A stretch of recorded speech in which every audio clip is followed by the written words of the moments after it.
मोखलीपुर नाम का एक गांव था। इस गांव में एक लड़की रहती थी। उस लड़की का नाम रिया था। रिया को गांव के एक लड़के रोहित से प्यार हो जाता है। रोहित गांव में गोबर उठाने का काम करता था। रोहित, मुझे हमारी शादी की बहुत चिंता है। मेरे घर वाले तुम्हें शादी के लिए हाँ कहेंगे कि नहीं? तुम्हारा चिंतित होना लाजमी है। हम एक काम करेंगे कि हम छुप के शादी कर लेंगे। हाँ, तुम सही कहते हो। मैं छुपकर शादी करने के लिए तैयार हूँ।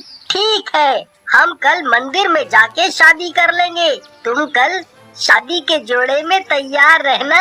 मैं कल मंदिर आके तुमसे शादी कर लूँगा। रिया शादी की बात से बहुत खुश थी। वो शादी की तैयारी में लग गई।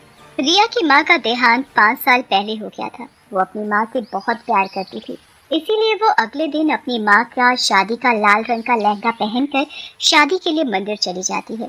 रोहित भी शादी के लिए मंदिर पहुंच जाता है। फिर दोनों मिलकर शादी कर लेते हैं। अरे, ये तो ठाकुर साहब की बिटिया है। ये यहाँ इस गोबर उठाने वाले से शादी क्यों कर रही है? जाके ठाकुर साहब को बताना पड़ेगा। फिर वो गांव का आदमी सारी बात ठाकुर को बता देता है। ठाकुर बहुत गुस्से में आ जाता है और अपने गुंडों को साथ में लेकर मंदिर पहुंच जाता है। रिया, इस लड़के से शादी करने की तेरी हिम्मत कैसे हुई? मैं तुझे छोड़ूंगा नहीं। हम दोनों ने शादी कर ली है। अब रिया मेरी पत्नी है। आप उसे कुछ नहीं कर सकते। अच्छा, तेरी इतनी हिम्मत जो तू ठाकुरों से ऊंची आवाज में बोलेगा? याद रख, तू गांव में गोबर उठाने का काम करता है और हम गांव के ठाकुर हैं। तुझे मैं मार दूंगा। ठाकुर अपने गुंडों को रोहित को मारने के लिए बोल देता है। नहीं नहीं पापा, उसे मत मारो। मेरा पति है वो। प्लीज प्लीज पापा, उसे छोड़ दीजिए। चुप! आज के बाद तू मेरी बेटी नहीं, मर गई तू मेरे लिए। दूसरी ओर ठाकुर के गुंडे रोहित को पीट पीट कर मार देते हैं। ठाकुर के गुंडे रोहित की लाश को उठाकर नदी में फेंक देते हैं। रोहित की लाश को नदी में फेंक कर वो वहाँ से चले जाते हैं। ये क्या हो गया मेरे साथ? मैं रोहित से कितना प्यार करती थी। वही मेरे लिए सब कुछ था। अब वो ही नहीं रहा तो मैं जी के अब क्या करूंगी? फिर रिया नदी में कूद जाती है और अपनी जान दे देती है। रिया की लाश इसी नदी में पड़ी रहती है। रिया के मरने की बात पूरे गांव में फैल जाती है। सब लोग रिया की मौत का कारण ठाकुर को मान रहे थे। ठाकुर ये बेइज्जती सहन नहीं कर पाया और वो अपने परिवार को लेकर गांव छोड़कर चला जाता है। कुछ महीने बाद गांव में एक लड़की की शादी थी। सब लोग शादी की तैयारी में लगे हुए थे और दूल्हा और दुल्हन भी वहां पहुंच चुके थे। कुछ देर बाद उनकी शादी भी हो गई थी। दुल्हन को डोली में बिठा दिया गया था। रात का समय था। डोली में दुल्हन को उसके ससुराल ले जा रहे थे। गांव की गलियां रात में बिल्कुल सुनसान थी। डोली ले जाते बीच रास्ते में डोली उठाने वाले थक जाते हैं। यार, मैं तो बहुत थक गया। बहुत प्यास लग रही है। हाँ यार, प्यास तो मुझे भी लगी है।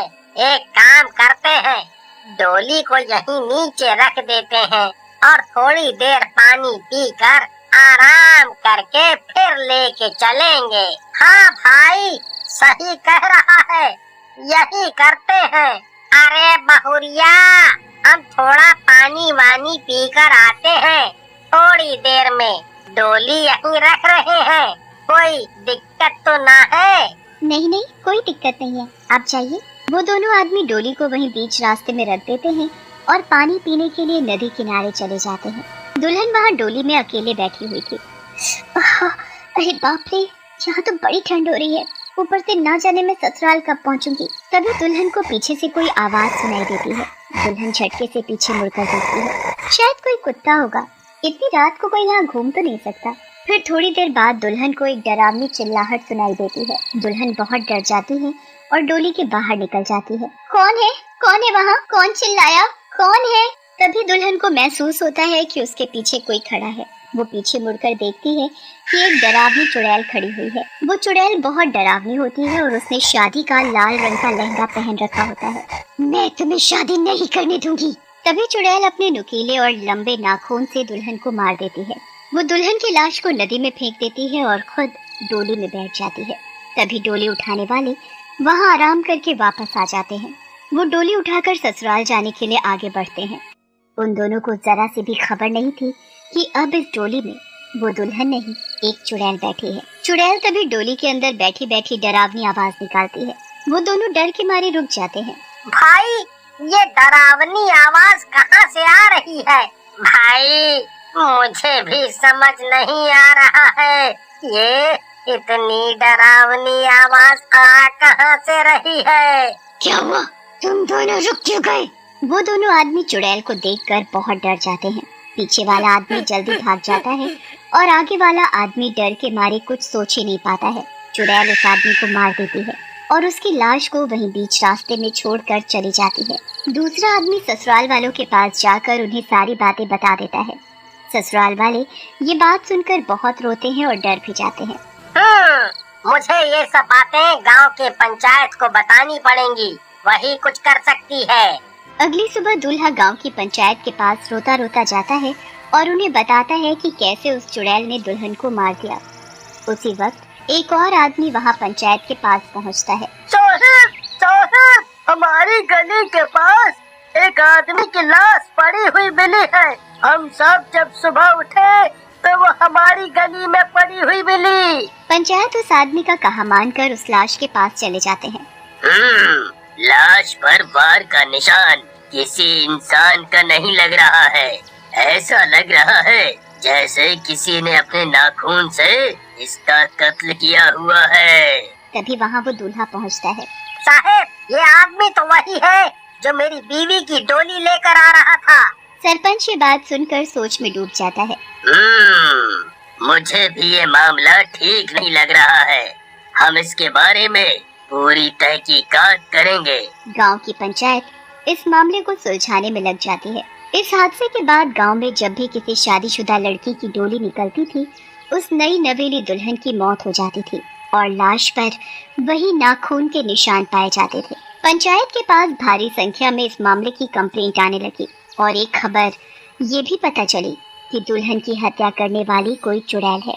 ये बात गांव में फैल गई और सारे गांव वाले बहुत डर गए। पंचायत मजबूर हो चुकी थी, इसलिए उन्होंने उस चुड़ैल को पकड़ने के लिए एक योजना बनाई। उन्होंने चुड़ैल को पकड़ने के लिए एक शादी करने का नाटक रचा।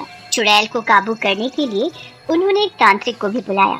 उन्होंने डोली में एक नकली पुतले की दुल्हन बैठा दी ताकि चुड़ैल को लगे कि डोली में कोई दुल्हन बैठी है। रात के समय दो आदमी डोली लेकर गांव में घूम रहे थे और उनके थोड़ी दूर पीछे तांत्रिक और पंचायत थी। वो आदमी डोली को नीचे जमीन पर रखकर चले जाते हैं। चुड़ैल मौका देखकर डोली में घुस जाती है और तभी पीछे से तांत्रिक अपने जादू से चुड़ैल को अपने वश में कर लेता है। चुड़ैल को देखकर पंचायत बहुत डर जाती है। ओ चुड़ैल, अब तो तू मेरे वश में है। अब तू किसी को हानि नहीं पहुंचा सकती। छोड़ मुझे, छोड़, जाने दे मुझे, नहीं तो मैं तुझे भी मार दूंगी। तांत्रिक अपने कमंडल से पानी निकालकर चुड़ैल के ऊपर डालता है और चुड़ैल दर्द के मारे चिल्लाने लगती है। चुप होकर यहीं बैठ जा और बता तू यहाँ क्यों आई है। चुड़ैल वहाँ तांत्रिक के सामने जाकर बैठ जाती है और पंचायत भी वहाँ तांत्रिक के पीछे बैठकर सब सुन रहे होते हैं। मेरा नाम रिया है। मरने से पहले मैं इसी गांव में रहती थी। यहाँ के गांव के ठाकुर की बेटी थी मैं। गांव के एक लड़के से प्यार करती थी और उससे शादी करना चाहती थी, पर मैं जानती थी कि मेरे घर वाले कभी इस शादी के लिए हाँ नहीं कहेंगे, क्योंकि मैं जिससे प्यार करती थी वो लड़का इस गांव में गोबर उठाने का काम करता था। इसलिए हम दोनों ने छुपकर शादी करने का सोचा। हमने मंदिर में शादी भी करनी, पर किसी ने मेरे घर वालों को बता दिया था कि मैं छुपकर शादी कर रही हूँ। मेरे घर वाले वहाँ पहुँच गए और उन्होंने मेरे पति को मारकर नदी में फेंक दिया। मैंने भी अपनी जान नदी में कूद कर दे दी। अब मैं इस गांव में किसी की भी शादी नहीं होने दूंगी। मेरी शादी नहीं हुई तो मैं किसी की नहीं होने दूंगी। नहीं नहीं, ऐसा मत करो रिया। शादी अधूरी होने का दर्द तुमसे ज्यादा और कौन समझ सकता है। और तुम इस गांव की नई नई दुल्हन को मार के शादी अधूरी होने का दर्द दे रही हो। तुम्हें ऐसा नहीं करना चाहिए। हाँ, तुम सही कह रहे हो।